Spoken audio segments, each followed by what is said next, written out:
maintain, they will catch up their weight, and they have a high vulnerable period of this teenage is highly vulnerable to have to get excessive body weight, but their beta cell density in the pancreas is low.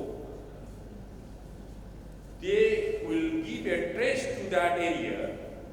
Their insulin secretion go up for few decades, 2 or 3 decades. They will become pre-diabetic at the age of 25-30, and they may come to a cardiologist with an MI at 35, and they become dementic at the age of 55 or 60 or 65. That means a low birth weight is one of the strong risk factors for cardiovascular disease.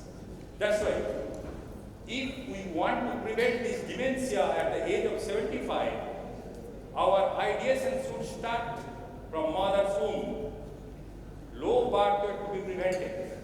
Otherwise, if we fight with a 19 years old boy whose birth weight was 1500 grams, and he has already started catching up weight, his insulin level is already high, his triglyceride level is already high, I can mitigate partially, not fully.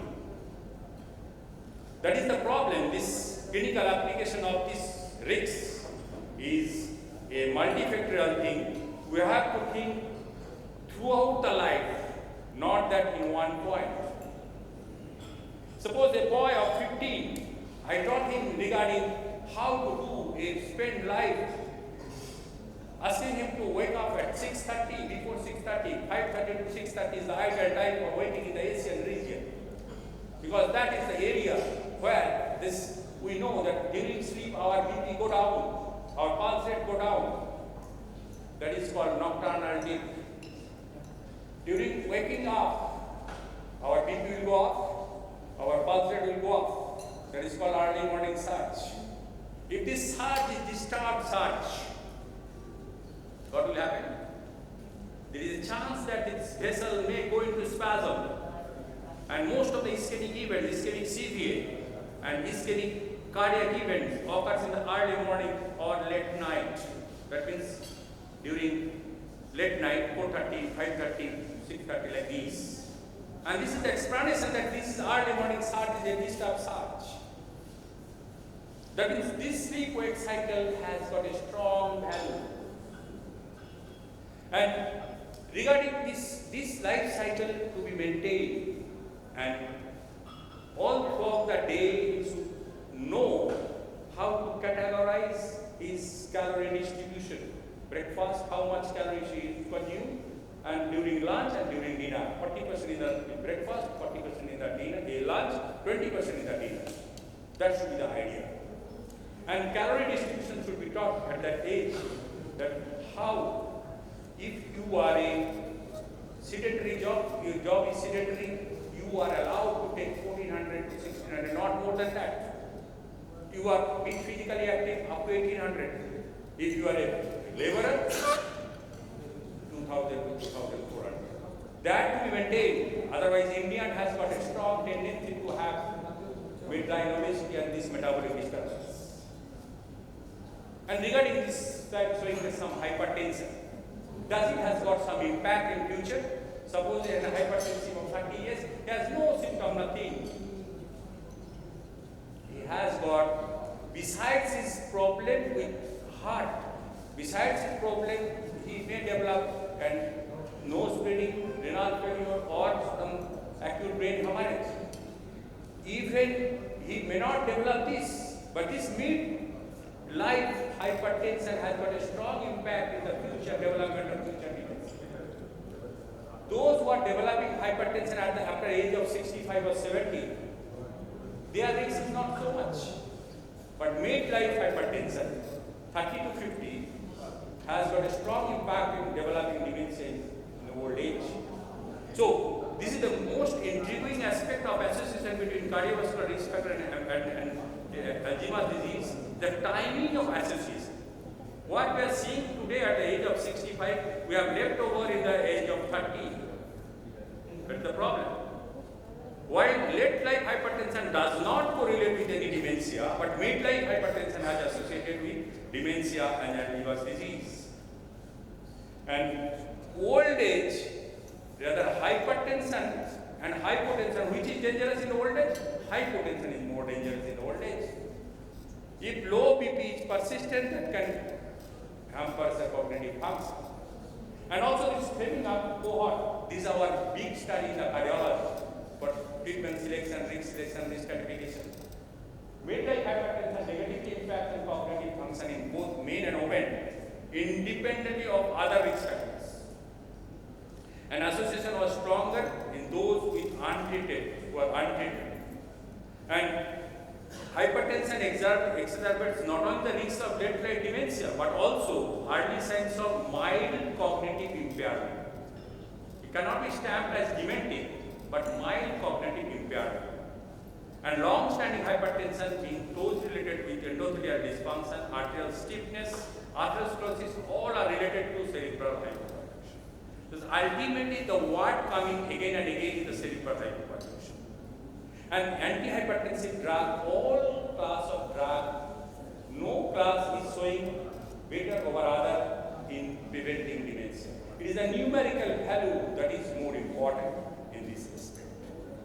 And dyslipidemia, what I was telling again and again, that dyslipidemia has got a strong impact in future also. And use of statin, the man who has invented statin, Robert Grady from Australia, has got Nobel Prize in 2004. Because of this, it is a miracle drug in 21st century. It has got a strong impact from not only in cardiology, in all branches. Is nanomolecular doses of statin that shows that it can prevent cancer also, it can prevent dementia also.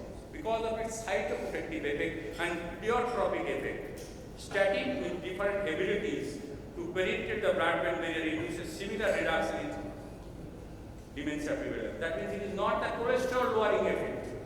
It is the pleiotropic non-cholesterol lowering effect of statin that can prevent this. With all dyslipidemia to be treated, and favorable agent is statin. And this statin can prevent even dementia in old age. And use of statin may be useful in all Alzheimer's disease patients and displayed potentially greater therapeutic efficacy in those with homozygous for APOE4. It's a genetic disorder, better not to discuss too much on that. But all dyslipidemia, even particularly Indian dyslipidemia is a peculiar dyslipidemia. Even if you are not diabetic, our dyslipidemia throughout the all demographic, from Kerala to Bengal to your Assam, Manipur, most of us, irrespective of zone in our country, our dyslipidemia is typically Indian dyslipidemia is like diabetic. When we have high triglyceride level, usually more or less normal cholesterol, but our dense LDL cholesterol is high, protective HDL cholesterol is low. Protective HDL cholesterol is low, and lipoprotein little another cholesterol, that's a genetically determined cholesterol that is high. That means these mixtures needs always treatment and it should be attended. Borderline dyslipidemia, we should not neglect it. Particularly those who have low HDL and high LPA, lipoprotein little, they are very prone to have vascular thrombosis. Because LPA is a dual HO. It is atherosclerotic and also it is thrombogenic. That means a person with dyslipidemia, particularly a high lipoprotein little, they are very prone to have cardiac event, that is vascular event, maybe in the heart, maybe in the brain. Another culprit is the diabetes and pre-diabetes, not that only diabetes. Even a metabolic disturbance, metabolic syndrome is also a risk factor in this respect. And mechanism, endothelial dysfunction, I think there is a talk regarding endothelial dysfunction. I don't know whether that has already given or not. This endothelial dysfunction, atherosclerosis, cerebral microvascular or microvascular damage, and neurotoxicity caused by excessive blood glucose levels. This is a new thing added in 2021, that even high blood glucose level can cause neurotoxicity. And insulin is involved in amyloid beta chain clearance. Insulin degrading enzyme can metabolize several molecules apart from insulin itself. That is, one of them is amyloid beta. That means if a person having a normal insulin level, he has some enzyme left over to degrade amyloid beta. Those who have high insulin, hyperinsulinemia because of metabolic disturbance, his enzyme will be busy with clearing the insulin only. This insulin degrading enzyme will not be left over to degrade others. That's a problem there. This should understand. Even a non-diabetic, metabolic disturbed patients, high insulin level. And this high insulin level is one of the pathognomonic features of our adult onset diabetes. We spend few years to decades before developing actual diabetes. Our pancreas starts fighting at the age of 15, 20 to keep my blood glucose in the normal range if I have a tendency to that. That means insulin level will go up. That means maybe 100 is the normal, upper normal limit, then 110, 120 like this percentiles. And this hyperinsulinic state, that is the typical of diabetes, will engage most of the insulin degrading enzymes to degrade that insulin always. So amyloid beta chain will be left over, they start accumulating. And other risk factors like smoking, obesity, sedentary lifestyle, all has got a strong impact, both in cardiology and neurology.